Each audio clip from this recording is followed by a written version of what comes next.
Partai Golkar berencana mengembalikan Setia Novanto menjadi Ketua DPR RI menggantikan Ade Komarudin. Usulan tersebut dikhawatirkan menimbulkan kegaduhan baru di dalam parlemen. Hasil rapat pleno DPP Partai Golkar yang digelar 21 November lalu memutuskan mengajukan kembali Setia Novanto menjadi Ketua DPR. Menindaklanjuti hasil rapat DPP tersebut, Rabu ini Partai Golkar mengadakan rapat tertutup dengan anggota fraksi di DPR untuk mengurus penggantian Ketua DPR dari Ade Komarudin ke Setia Novanto. Menurut Sekjen Partai Golkar, Idrus Marham, putusan mengusulkan kembali Setnov menjadi Ketua DPR dilakukan berdasarkan pertimbangan hukum dan pertimbangan politik. Yang pertama adalah pemberhentian Saudara Ade Komarudin, kemudian yang kedua adalah pengusulan pergantian dengan Saudara Setia Novanto. Nah, keputusan itu kita ambil didasarkan pada pertimbangan hukum. Ya, di mana telah selesai judicial review dari Mahkamah Konstitusi dan keputusannya kita sudah tahu semuanya. Kemudian itu pertimbangan-pertimbangan politik. Mengenai potensi adanya kegaduhan baru atau mendapat perlawanan dari Ade Komarudin bila dirinya kembali menjabat Ketua DPR, Setia Novanto mengaku tidak mengetahui potensi itu. Setnov menyatakan tetap menghormati Akom yang telah menjabat Ketua DPR selama 11 bulan. Kita nggak pernah dengar kita saling menghormati, ada Akom dan semuanya itu kita serahkan kepada keputusan daripada DPP Partai Golkar. Nah, itulah yang menjadi masalah-masalah semua saya percayakan kepada DPP. Sementara Ade Komarudin mengaku masih menunggu surat resmi hasil keputusan rapat pleno Partai Golkar untuk mengembalikan jabatan Setnov sebagai orang nomor 1 di Badan Legislatif. Sambil menunggu surat tersebut, Akom juga menyatakan akan menemui politikus senior Partai Golkar, termasuk Abu Rizal Bakri. Kita tahu bahwa DPP sudah pleno katanya, tapi saya sampai hari ini belum menerima resminya. Jadi yang saya lihat nanti resminya kayak gimana, nanti saya pelajari gitu. Pelajari dengan baik gitu. Untuk nanti tentu saya akan konsultasikan kepada para senior saya, kepada keluarga saya. Kemudian ya sholat isyarah. Publik mungkin masih ingat alasan Setia Novanto mundur dari jabatan Ketua DPR karena tersandung kasus dugaan pemufakatan jahat yang bergulir akhir 2015 lalu atau yang lebih diingat dengan kasus Papa Minta Saham. Kini, usulan mengembalikan Setnov menduduki kursi Ketua DPR pun dikhawatirkan kedua pihak akan kembali menuai kegaduhan politik baru. Agus Firmansyah, CNN Indonesia. Di tengah perhatian sosial politik terfokus pada kasus Ahok dan elit politik termasuk Presiden bahkan gencar melakukan konsolidasi dengan pimpinan-pimpinan partai politik, Ketua Umum Partai Golkar Setia Novanto direncanakan akan kembali menjabat sebagai Ketua DPR RI. Mengapa Golkar begitu kukuh menginginkan Setia Novanto yang sudah mengundurkan diri dari jabatan Ketua DPR saat itu untuk diangkat kembali? Apakah ini adalah salah satu poin yang menjadi lobby politik pertemuan Setia Novanto dengan sejumlah pimpinan partai politik lain, termasuk Presiden beberapa waktu terakhir? Kami mengulasnya malam ini dengan Zainuddin Amali, Ketua DPP Partai Golkar dari Gedung DPR RI. Sudah tersambung, selamat malam Pak Zainuddin. Selamat malam Pak Indra. Baik Pak Zainuddin, di studio sudah bergabung juga. Di sini saat ini ada Ahmad Doli Kurnia yang merupakan fungsionaris Partai Golkar. Selamat malam. Bang Doli. Kemudian ada Sebastian Salang, Koordinator Forum Masyarakat Peduli Parlemen Indonesia, Formapi. Selamat malam, Bang Sebastian Salang. Malam. Terima kasih sudah hadir. Kemudian ada Akademisi Hukum Tata Negara, Refli Harun. Selamat malam. Selamat malam. Baik. Baik Pak Zainuddin, itu sejumlah narasumber juga yang ada di studio. Saya ke Pak Zainuddin terlebih dahulu. Rapat pleno DPP sudah memutuskan untuk mengusung kembali Setia Novanto sebagai Ketua DPR RI. Boleh kami tahu Pak, apa alasan utamanya begitu Pak? Ya, tadi kami dalam rapat pleno praksi diberikan penjelasan oleh DPP yang diwakili oleh Ketua Harian Pak Nurdin Halid, kemudian Pak Idrus Marham, dan beberapa pengurus DPP menyampaikan kepada kami di fraksi bahwa DPP sudah mengadakan rapat pleno dan salah satu keputusan dari rapat pleno itu adalah mengembalikan Pak Setia Novanto sebagai Ketua DPR kembali. Beberapa alasan yang mendasari yang disampaikan karena setelah keputusan Mahkamah Konstitusi bahwa apa yang menjadi masalah yang dilekatkan kepada Pak Setia Novanto ternyata itu tidak bisa menjadi barang bukti. Rekaman ini maksudnya, Pak, ya? Ditindaklanjuti oleh, ya betul, betul. Ditindaklanjuti oleh MKD yang kemudian mengeluarkan keputusan. Salah satu keputusannya adalah Pak Setia Novanto dengan keputusan MK itu maka tetap terjaga nama baik serta harkat dan martabat beliau. Nah, atas dasar itulah kemudian pleno di DPP kemarin menyatakan dengan demikian maka karena posisi beliau sebagai ketua umum partai sekarang, maka seharusnya harkat dan martabat beliau juga dipulihkan dengan cara mengembalikan beliau sebagai ketua DPR kembali. Itu penjelasan dari DPP tadi di rapat fraksi. Kebetulan pendapat Anda sendiri bagaimana, Pak Zainuddin? Saya tidak hadir. Ya, saya kira kalau ini menjadi keputusan partai dan di internal partai tentu ada mekanisme yang dilakukan melalui rapat pleno dan lain sebagainya. Kemudian rapat DPP memberikan instruksi kepada fraksi, maka kami sebagai anggota fraksi Partai Golkar tentu akan menaati apa yang telah diputuskan di rapat pleno fraksi tadi sore itu. Oke, Gitu. baik. Berarti Anda ikut menghormati putusan dan melaksanakannya begitu ya. Baik, saya sekarang ke Pak Doli Kurnia. Gitu. Pak Doli, Anda sebagai kader juga, sebagai fungsionaris, setuju dengan hal ini ketika tadi disampaikan pendapatnya? Ya, ini kan isu yang sudah bergulir dari sejak beberapa bulan yang lalu. Ya, 2 bulan yang lalu sudah pernah juga digelurkan usulan tentang pergantian ketua DPR ini. Tapi kemudian waktu itu kan ada reaksi dari berbagai pihak, kemudian diredakan, tidak dilanjutkan. Nah, saya tiba-tiba juga agak terkejut kenapa di tengah suasana dinamika politik yang tinggi soal Ahok, Pak Jokowi konsolidasi kemana-mana, tiba-tiba muncul soal pergantian ini kan gitu. Apa yang Anda curigai? Apa yang Anda duga? Enggak, pertama begini, saya kira saya cukup menyayangkan ya, walaupun ini hak dari partai politik masing-masing dalam hal ini Golkar untuk mengganti kader-kadernya, tapi ini seolah-olah tidak melihat perkembangan dinamika eksternal partai kita gitu ya. Kita kan ingin sekarang ini dalam suasana bagaimana DPR itu bekerja dengan baik ya, di tengah masyarakat ini sekarang kesulitan ekonomi, penegakan hukum sedang diperjuangkan gitu.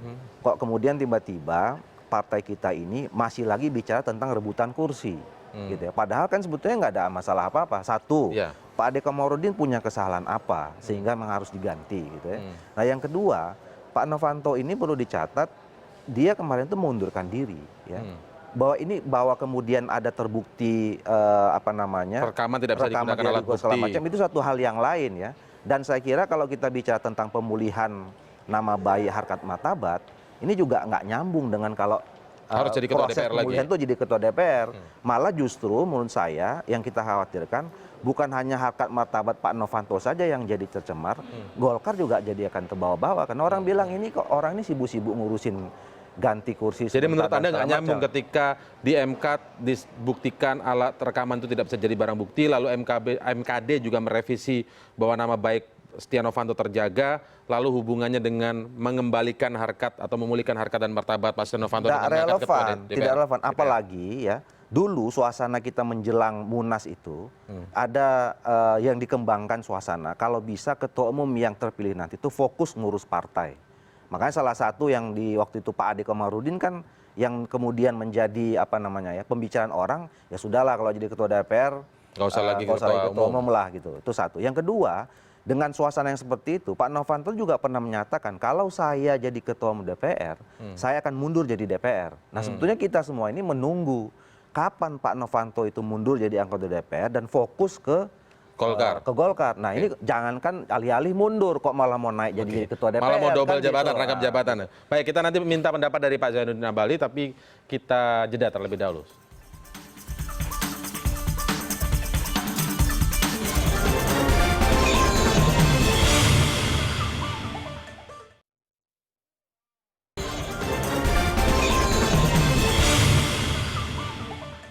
Kewenangan, yang mempunyai kewenangan adalah partai politik, yaitu dalam hal ini Partai Golkar.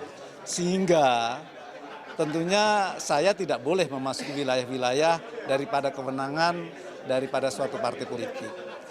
Yang jelas kami kewenangan kita adalah mengatur sesuai dengan peraturan perundang-undangan yang ada. Kalau lobby-lobby informasi sudah ada, tapi lobby formalnya belum. Jadi kalau di kotanya apa sikap PDI Perjuangan, masa sikap PDI Perjuangan atas dasar koran? Republik Senayan ini semua satu keluarga. Ini ingat baik-baik.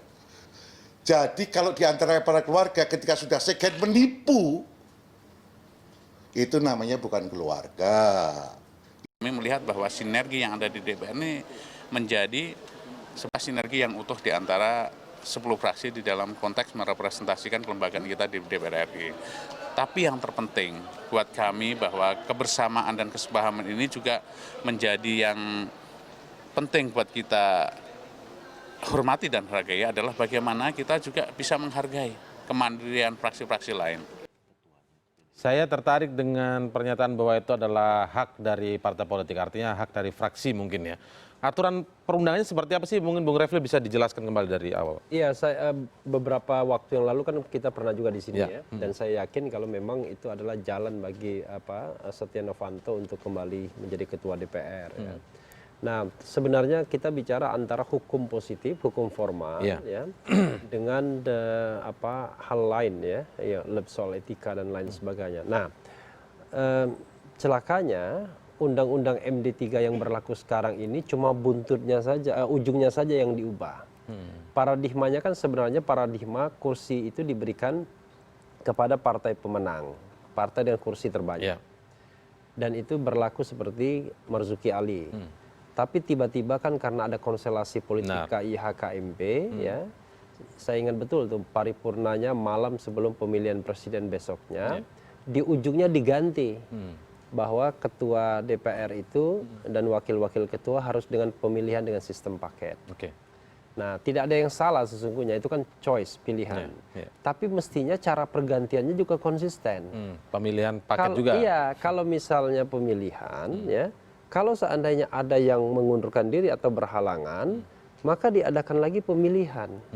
Katakanlah begini, katakanlah kalau misalnya pemilihannya model paket, ya dipaket kembali. Tetapi bisa ada aturan yang mengatakan kalau misalnya satu yang berhalangan, maka satu itu saja dipilih, misalnya ketuanya.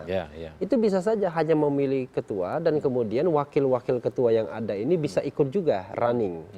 Ya kalau mereka kalah, mereka tetap jadi wakil ketua. Intinya dan tetap pemilihan lah ya tetap caranya. Pemilihan. Nah itu logika yang paling benar dari sisi logika ketatanegaraannya. Tapi yang terjadi sekarang? Ini yang terjadi tidak. Pemilihan tetapi menjadi hak partai politik. Kan aneh. Penunjukan jadinya. Iya, padahal kursi itu bukan hak partai politik. Kursi itu adalah hak orang yang dipilih. Sama seperti Irman Gusman misalnya. Ketika Irman Gusman kemudian berhalangan ya dan diberhentikan, itu pemilihan lagi. Tidak otomatis orang dari Sumatera Barat yang menggantikan. Nah, ketika pemilihan ternyata sekarang dari Bengkulu. Ketika dia menang di wilayah barat diadu lagi dengan wakil ketua dua ya Faruk dan Ratu Hemas dan menang juga rupanya dan jadi ketua DPD. Nah tetapi ya sudahlah karena hukum positifnya memang susah. Bicara begitu. Kita membuat undang-undang ini kan nggak konsisten. Maka sekarang yang terjadi adalah memang kursi ketua itu milik Partai Golkar. Jadi kalau seandainya nanti siapapun berhalangan ya atau mengundurkan diri atau diganti dan lain sebagainya, maka memang itu hak dari Partai Golkar. Yang berhak menentukan Partai Golkar saja internal gitu ya. Nah, cuman anehnya dalam konteks PKS nggak diproses kan kira-kira. Berbeda ini Anda melihatnya. Nah itu ada alasan lain. Nah karena itu kemudian ketika kemudian Golkar ingin menggantikan kursi ketua ini, saya mengatakan dari sisi hukum formil ya itu memang nggak masalah. Jadi Tidak salah ya. Tidak salah. Walaupun peraturan perundangannya tadi agak aneh tadi Ya, misalnya gitu ya. karena Oke. kan Ya. walaupun aneh kan berlaku dia. Oke. Cuma memang soal yang terkait dengan etika, ya kan? Kalau kita bicara politik ini kan tidak hanya bicara hukum formil ya, tidak bicara soal apakah melanggar hukum atau tidak, tapi etik atau tidak. Nah, kalau soal etik atau tidak itu soal kepantasan, soal perasaan, soal hati. Nah, celakanya dalam politik kadang-kadang orang tidak lagi memperhatikan soal pantas tidak pantas, Iya, ya kan? iya. Dilihat ada peluang, celah, ada ya. celah, ya masuk. Padahal kan dimanapun di dunia ini rasanya sangat aneh ya kalau menurut saya ya, kalau kita mau rasional, ada orang yang sudah mengundurkan diri, Ya. lalu kemudian mau maju kembali untuk jabatan yang dia mengundurkan diri itu. Yang Itu dia kan tinggalkan aneh. itu. Walaupun alasannya mengembalikan Harkat marwah, martabat. harkat martabat, ada dua hal sesungguhnya. Mengembalikan harkat martabat kan tidak harus dengan posisi semula. Ketua Satu. DPR. Yang kedua, ini kan saya orang hukum juga, biar saya luruskan juga. Sebenarnya putusan MK itu kan tidak ada kait mengaitnya dengan soal MKD dan soal pemulihan nama baik. Putusan MK itu mengatakan bahwa yang namanya hasil sadapan yang tidak dari Penyidik, penegak hukum itu tidak bisa dijadikan alat bukti. Untuk apa? Untuk di pengadilan, due process of law. Karena itu di kejaksaan berhenti ya penyidikan ini. Ya, karena itu di Oke. kejaksaan berhenti karena tidak bisa dijadikan alat bukti untuk due process of law. Kenapa kemudian due process of law itu sangat ketat? Karena kan ujungnya hukuman badan, pidana. Iya, iya. Tapi kalau untuk Di MKD? etika, MKD, jangankan rekaman seperti itu. Yang namanya selembar kertas, tulisan dan lain sebagainya, Bisa petunjuk jadi. apapun bisa jadi bukti. Ya, rekaman-rekaman yang misalnya tiba-tiba, misalnya yang paling ekstrim, rekaman tiba-tiba bersama seorang perempuan misalnya, kan tidak perlu harus penegak hukum. Yang penting secara faktual apakah itu benar, ditolak apa enggak, kan kita tidak Jadi pernah membantah sebenarnya putusan MK sesungguhnya. itu mengatakan soal rekaman ini tidak bisa dijadikan alat bukti kalau di penegakan hukum seperti Iya. misalnya ke polisi, kejaksaan, Iya. kemudian ke pengadilan, Iya, maksudnya gitu. iya, Tapi kalau due MKD process. sebagai sidang etik Sidang itu etik. bisa-bisa saja. Iya, jangankan yang begitu saya katakan. Iya, iya, iya. Apapun bisa dijadikan alat bukti di MKD, karena MKD itu peradilan etik. Peradilan etik itu ada peradilan soal pantas tidak pantas, etik tidak etis. Nah, contoh misalnya ya ini mohon maaf nih misalnya, tiba-tiba anggota DPR tiba-tiba buang air kecil sembarangan misalnya. Pasti kan tidak ada aturannya.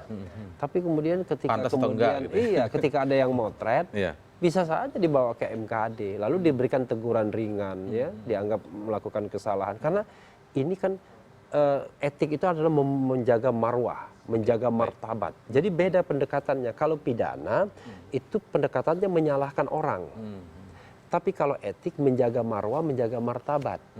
Karena ada asumsinya adalah anggota DPR ini adalah anggota yang bermartabat, yang bermarwah, sehingga perlu dijaga marwah dan martabatnya dengan yaitu tadi majelis kehormatan dewan itu. Ya, MKD ya. Kan begitu. Ya, baik. Berarti sebenarnya ini bisa kalau nggak nyambung ini bisa dimasalahkan oleh kader tidak putusan dari rapat pleno DPP.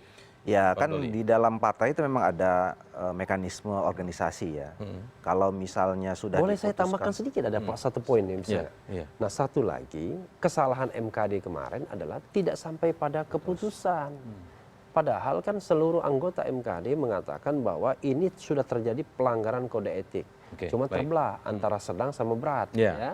Pendukung menyatakan berat, yang bukan pendukung menyatakan sedang. Sedang, iya. Karena berat itu kan harus ada proses lebih lanjut di Ya, paripurna. pembentukan panel begitu ya. Tapi intinya adalah ini ada kesalahan dari sisi etika. Iya. Tapi kok enggak diputuskan? Padahal masih objeknya belum hilang. Karena Walaupun sudah mengundurkan diri. Oh iya, karena objeknya itu adalah anggota DPR. Oke. Jadi bertingkat ya. Jadi dia pimpinan alat kelengkapan termasuk pimpinan dewan dan kemudian anggota DPR. Jadi sebenarnya sidang MKD tersebut kalau dia masih menjadi anggota DPR Oke. masih harus Baik. dilanjutkan. Baik, baik. Ini saya juga Bang Salam waktu itu sudah pernah hadir juga di forum membahas ini begitu. Cuman waktu itu masih wacana kan. Dan tidak percaya, kaget waktu itu. Apa iya Golkar benar-benar mau melakukan ini? Ternyata sekarang terbukti. Apa komentar Anda Bang Salam?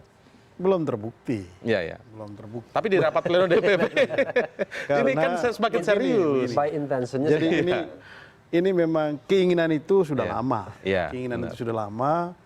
Artinya memang sudah direncanakan ya dengan sangat serius. Tetapi untuk sampai pada fix menjadi ketua DPR ini prosesnya masih panjang. Paling tidak ada 4 hal lah yang penting sekali dicermati. Pertama, di internal Golkar. Meskipun DPP sudah membuat keputusan, tapi jangan lupa bahwa di Golkar itu sendiri kan masih ada beberapa badan-badan yang lain, ya.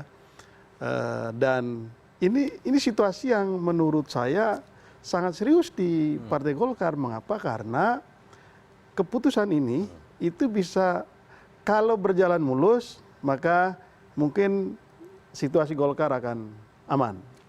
Tapi kalau ternyata di internal Golkar itu ada perbedaan pendapat, apakah dari badan pertimbangan, pakar, lalu kemudian kehormatan misalnya, apalagi Pak Ketua sekarang ini, kalau nggak salah dia wakil ketua Dewan Pembina ya.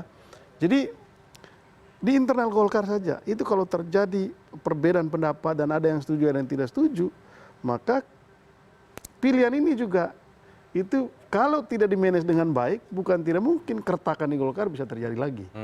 Jadi ini tidak semudah itu satu. Yang kedua, kalau di Golkar sudah beres, maka kemudian di DPR-nya sendiri. Di DPR-nya sendiri, ya apakah seluruh fraksi itu bisa terima?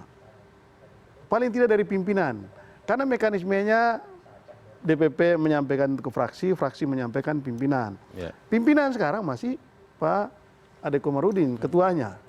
Nah paling tidak harus bisa mendapatkan dukungan dari 3 lah. Gitu. Jadi ini tidak mudah. Kalau sudah dapat dari pimpinan, fraksi-fraksi yang lain, apakah dengan mudah menerima itu? Jadi kalau melihat komentar-komentar fraksi yang sekarang ini masih terlalu dini untuk dinilai. Ya, memang begini. Ini kelakuan DPR ini kan sulit sekali ditebak ya. Pagi lain, siang lain lagi.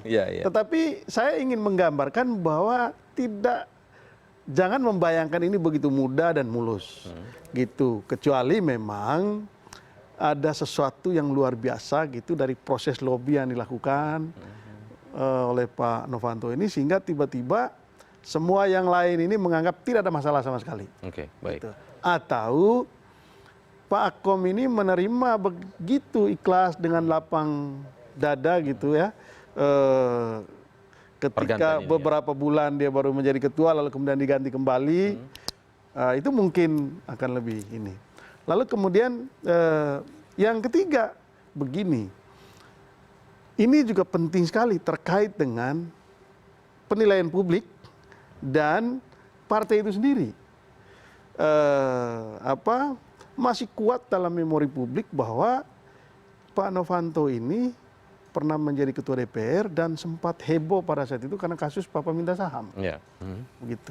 Lepas bahwa Mahkamah Kehormatan Dewan tidak membuat keputusan apapun, publik pada saat itu menilai bahwa ini ada permainan di Mahkamah Kehormatan Dewan. Gitu. Rekaman itu ada begitu ya? Ya, dan rekaman itu diperdengarkan. Tetapi konsolidasi setelah Golkar ini bersatu, itu juga sudah memberikan gambaran bahwa tren dari Golkar ini kan makin baik. Gitu. Tetapi kalau ternyata ini kembali lagi dan di internal Golkar ada persoalan, di DPR juga ada persoalan, maka kemudian ini akan memberikan sentimen negatif bagi Partai Golkar itu sendiri. Baik, sentimen negatif Pak Zainuddin Amali. Nanti kita akan mintakan tanggapan ke Pak Zainuddin setelah jeda berikut ini. Tetaplah bersama kami di CNN Indonesia Prime News.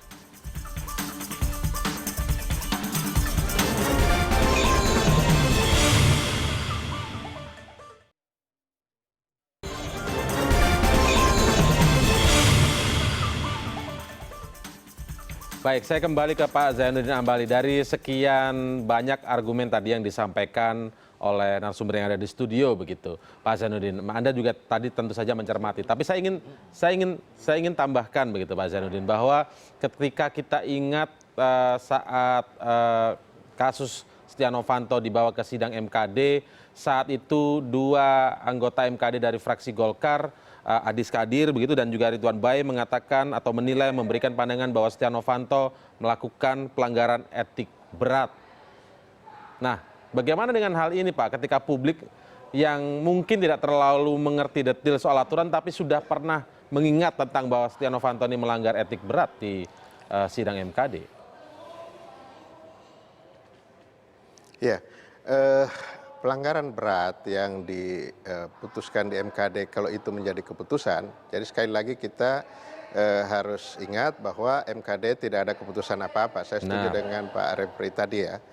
Nah, kalau waktu itu yang menjadi keputusannya, maka tentu prosesnya masih ada lagi panel, ada kemudian lanjutan, tidak langsung keputusannya kepada yang diadukan ke MKD itu masih panjang proses itu.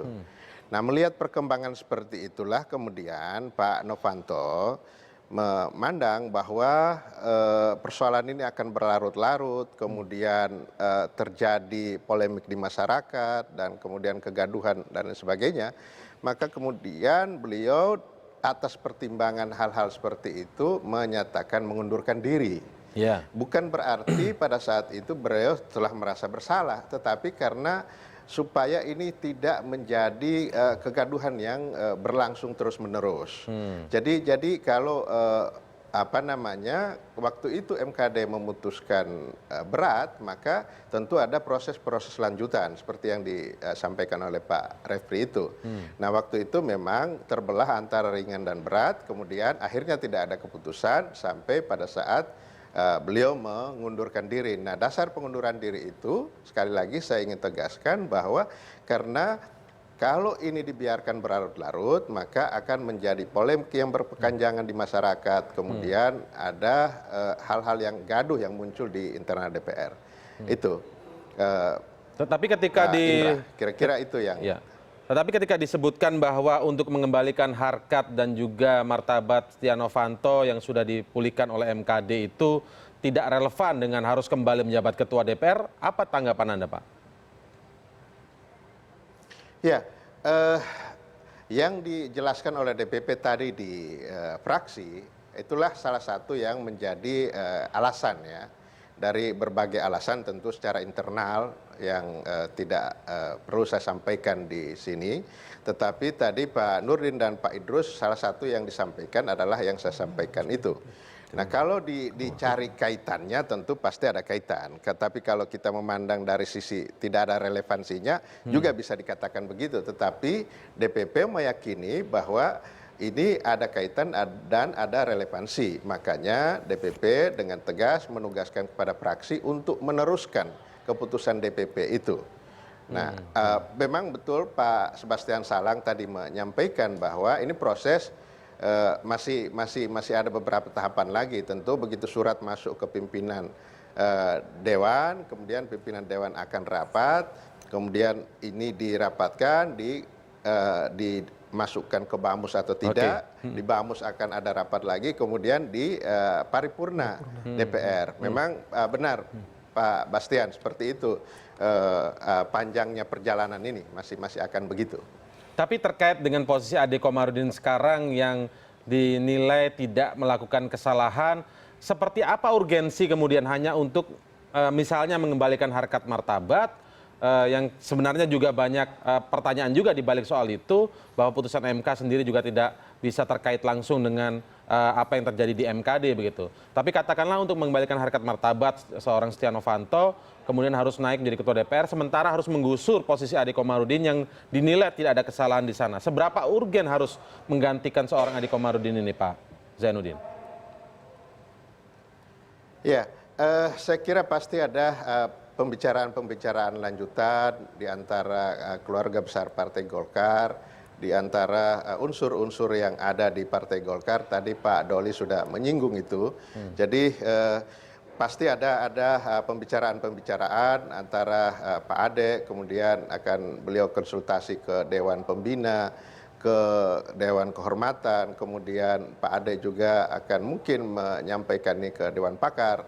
Tetapi saya meyakini bahwa konsultasi dan pembicaraan-pembicaraan di internal Partai Golkar ini insya Allah akan berjalan secara kondusif sehingga apa yang dikhawatirkan akan menimbulkan kegaduhan baru dan kemudian akan berdampak kepada situasi dan kondisi politik seperti yang ada sekarang.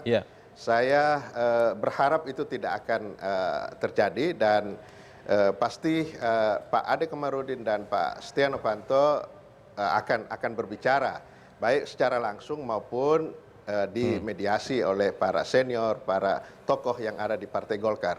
Nah, satu hal yang ingin saya sampaikan tentu kekhawatiran apakah kemudian ini akan kembali terulang lagi seperti yang terjadi beberapa saat yang lalu. Keretakan internal ini, Golkar. agak berbeda konteksnya.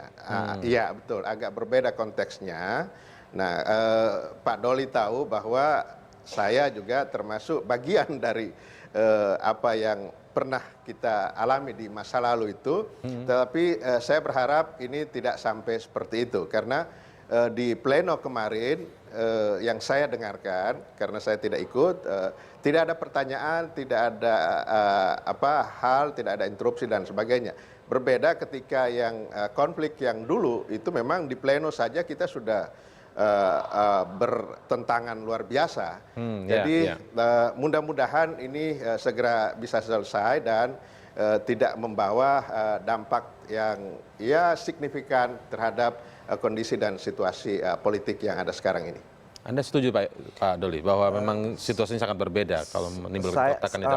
Mungkin secara teknik memang berbeda ya, tapi saya kira ini bisa jadi potensi mengulangi yang kemarin. Kenapa? Pertama dari segi mekanisme ya. Di dalam ADART kita yang baru, keterlibatan dewan-dewan termasuk Dewan Pembina di dalam pengambilan keputusan terutama pengisian lembaga-lembaga tinggi ini itu juga harus dikonsultasikan dengan Dewan Pembina gitu. Nah, ini kan keputusan yang sudah diambil oleh DPP di dalam rapat pleno itu kan tidak pernah dikomunikasikan kepada Dewan Pembina, apalagi dikonsultasikan. Gitu. Sama saja berarti kondisinya. Nah, harusnya kan sebetulnya kalau kita ingin menjaga soliditas, katakan seperti itu ya, ada pendekatan-pendekatan dulu, katakan dulu kepada Pak Ade Komarudin ya. Atau yang kedua kemudian mekanisme organisasi ini dijalankan. Habis rapat pleno, dibuat rapat dengan Dewan Pembina, juga dengan mungkin Dewan Kehormatan gitu. Nah itu baru kemudian diinikan. Jadi concern saya ini adalah pertama bagaimana partai kita ini ke depan menghadapi 2019. Itu tidak lagi diganggu-ganggu oleh hal-hal kecil konsolidasi. Ya. Kita kan sekarang sudah dalam posisi yang cukup baik lah.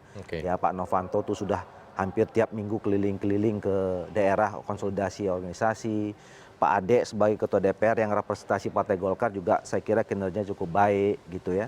Kemudian image Partai Golkar sekarang sudah mulai memulih gitu pasca konflik. DPR juga seperti itu gitu. Nah, saya khawatir dengan agenda-agenda yang saya sering katakan ini sempit gitu ya. Ya narrow minded gitu. Nggak bicara tentang narasi besar, kebangsaan, concern kita terhadap apa yang dikeluhkan masyarakat gitu. Nah ini kan sekarang nanti bisa menimbulkan itu tadi sentimen di masyarakat kita bahwa ya ternyata Partai Golkar ini bicaranya tentang rebut-rebutan kursi saja. Masih gitu. soal itu saja. Masih soal itu nggak keluar dari situ kan gitu. Itu yang saya khawatir. Dan itu sekali lagi memang betul keputusan DPP gitu ya. Tapi harusnya mempertimbangkan hal-hal yang tadi image partai keluar gitu. Baik, Bang Salang, apakah ini kemudian permasalahan ini ketika dipaksakan gitu, ada kecurigaan di publik ini bahwa ini ada ikut campur tangan istana terkait dengan pertemuan-pertemuan yang semakin intens dilakukan Setia Novanto beberapa waktu terakhir? Ya apa namanya, kita kan nggak tahu ya persisnya pembicaraan mereka di sana. Tapi kalau melihat konteksnya sih kelihatannya pertemuan itu sama dengan pimpinan-pimpinan partai yang lain terkait dengan situasi mutakhir. Begitu. Tetapi ya bisa saja orang membaca bahwa mungkin salah satu yang dibicarakan soal ini. Itu yang saya bilang ini memang dari sisi timing politiknya sekarang ini apakah ini berhubungan atau tidak, yaitu tentu saja ini menjadi bacaan tersendiri. Tapi ini kan dari apa yang disampaikan ketika bertemu dengan Pak Presiden kan sama sekali tidak disinggung soal ini. Iya, iya. Dan saya kira ini juga tidak akan disinggung. Ini akan ketahuan nanti ya, kita lihat ke depannya seperti apa. Baik, nanti kita minta pendapat dari Pak Zainuddin, tapi kita kembali break. Tetaplah bersama kami di CNN Indonesia Prime News.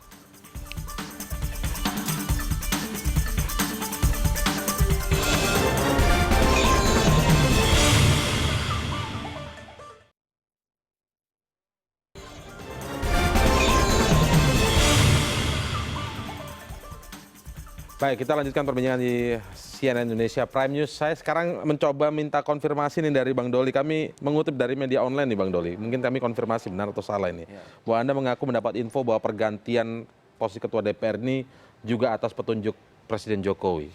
Ya, saya menduga ya, kan itu yang saya katakan tadi, ini isu pergantian ini sebetulnya sudah mulai buka 2 bulan yang lalu. Kemudian waktu itu ada respon yang tidak menguntungkan begitu, kemudian di drop. Tapi tiba-tiba sekarang muncul lagi di tengah suasana dinamika politik yang tinggi soal Ahok dan konsolidasi yang dilakukan oleh Pak Jokowi. Konsolidasi untuk mendapatkan dukungan begitu ya. Nah, kan Pak Jokowi ini kan kemarin sudah ketemu dengan TNI, dengan Polri dan macam-macam segala macam itu. Kemudian kan mengkonsolidasikan kekuatan politik.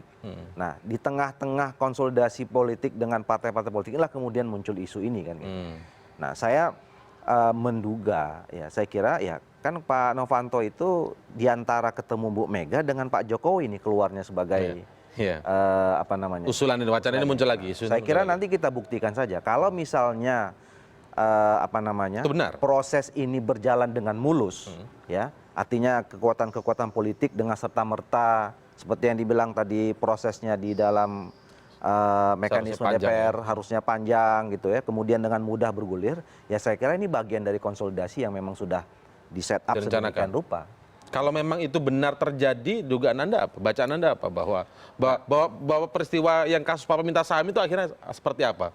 Ya, saya menduga akhirnya kedekatan, kalau yang selama ini kita lihat kasus Papa minta saham itu kan ada hubungan kedekatan antara Pak Novanto, Pak Luhut yang di situ disebut gitu ya, dengan Pak Jokowi, bicara tentang pembagian saham dan segala macam. Ya ini kan nanti akhirnya juga orang bisa berspekulasi bahwa itu betul gitu, bahwa ini adalah pembicaraan antara Pak Jokowi dengan Novanto yang sudah memang sejak lama apa namanya punya hubungan dan komunikasi yang baik gitu.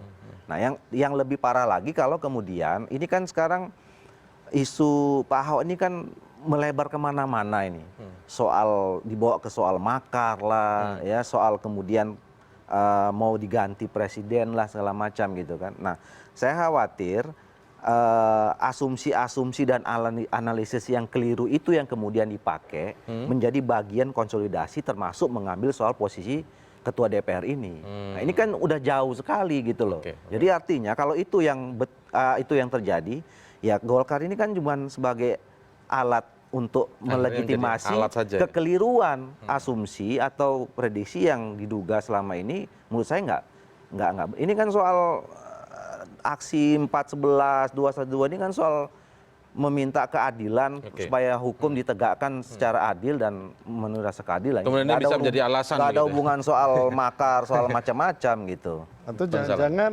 ini memang Golkar sedang kembali ke habitatnya. Yaitu? Habitat aslinya. Nah, Golkar ini kan selalu menjadi bagian dari kekuasaan. Ya. Kemarin coba-coba untuk berada di luar kekuasaan ternyata nggak kuat juga. Nah sekarang dikembali lagi ke dalam, lalu kemudian sampai di dalam ingin mengambil peran yang signifikan. Jadi ya ini memang karakternya Golkar ya begini nih. Saya minta pendapat Pak Zainuddin. Bagaimana Pak Zainuddin atas dugaan seperti ini? Ya, saya juga susah untuk melarang siapapun yang menduga, menganalisis dan memperkirakan hal-hal yang tentu belum tentu seperti itu. Tapi saya bisa pastikan bahwa sama sekali tidak ada campur tangan, intervensi, cawe-cawe dari pihak manapun di luar kami di internal Partai Golkar. Apalagi kalau mengaitkan dengan Presiden Jokowi dengan istana, saya bisa pastikan sama sekali itu tidak ada. Dan ketika pertemuan Pak Setia Novanto saat pleno itu sudah selesai, kemudian beliau bertemu Pak Jokowi.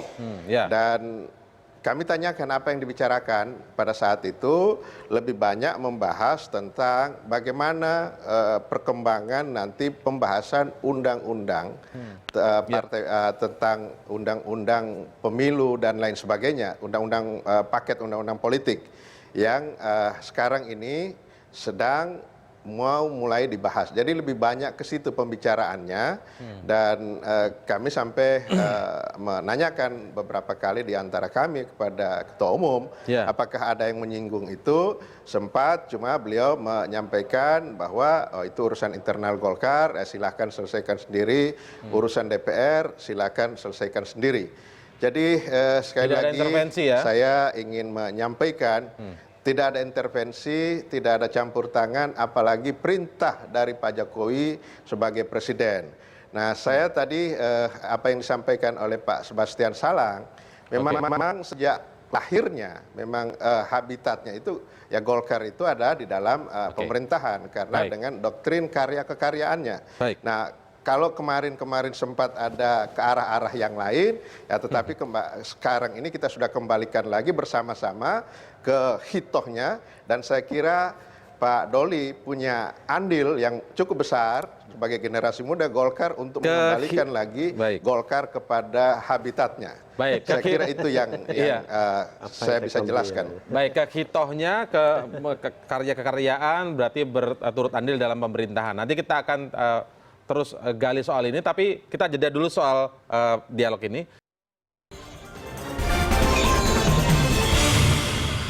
Tapi kita kembali ke soal bagaimana Setia Novanto kembali diusung kembali menjadi ketua DPR. Saya ingin minta tanggapan singkat begitu ya kepada Bang Refli Harun. Bang Refli, katakanlah ini kemudian ada skenario yang seperti bahwa istana ikut campur tangan untuk kemudian terkait dengan juga kasus Ahok sebagai konsolidasi dukungan dan lain sebagainya.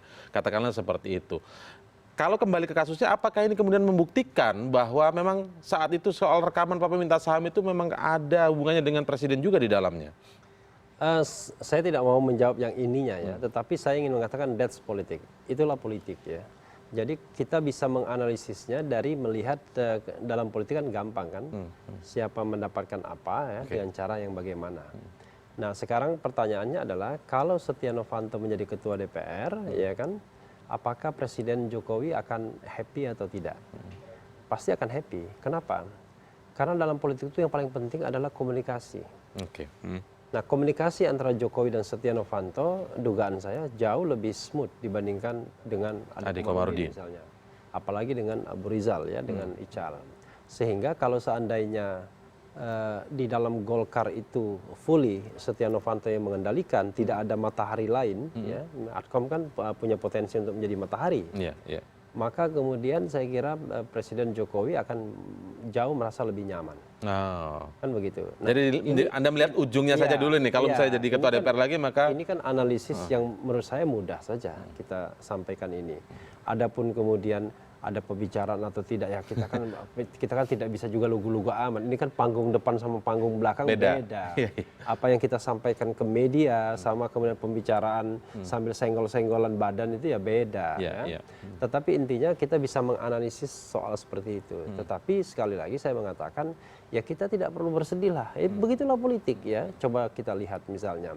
Dulu kan terbelahnya antara kubu Agung Laksono dan kubu Abu Rizal Bakri. Kita tahu siapa yang di Agung Laksono, siapa yang di Abu Rizal Bakri, kan begitu.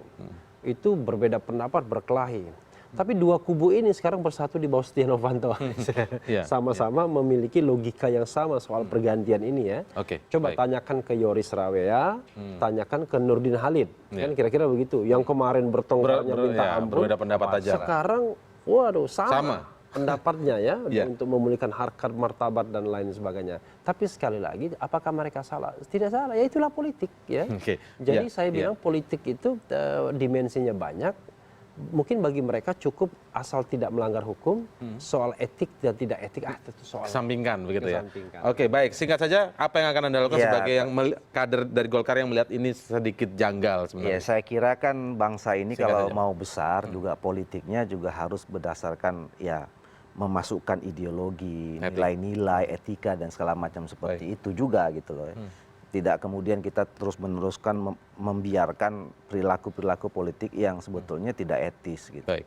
Nah, oleh karena itu saya kira concern saya adalah bagaimana Partai Golkar ini bisa dikelola dengan baik, ya. Dia menjadi bagian dari hati rakyat seperti yang disampaikan sarannya soal Golkar suara rakyat, gitu ya.